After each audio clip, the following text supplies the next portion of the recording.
விநாயகர் சதுர்த்திக்கு இந்த மாதிரி சூப்பரான மணிமணியான கொழுக்கட்டை சுண்டல் எப்படி பண்ணால் பார்க்கலாம் வாங்க. அடுப்பில் ஒரு கடாய் வச்சு 1 கப் அரிசி மாவுக்கு 3/4 கப்பு தண்ணி, தேவையான அளவுக்கு உப்பையும் சேர்த்து கொதிக்க விடுங்க. தண்ணி கொதிக்கும் போது 1 கப் அளவுக்கு அரிசி மாவு சேர்த்து லைட்டாக கிளறி அடுப்பை ஆஃப் பண்ணி மூடி வச்சுருங்க. 10 நிமிஷம் கழித்து நல்லா இந்த மாதிரி அழுத்தி பேசிட்டிங்கன்னா கொழுக்கட்டை மாவு மாதிரி வந்துடுங்க.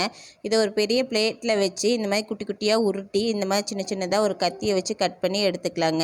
அடுப்பில் ஒரு இட்லி பாத்திரத்தில் இந்த ஸ்டீமரில் வச்சு இந்த 10 நிமிஷம் போட்டு ஸ்டீம் பண்ணி எடுத்துக்கோங்க.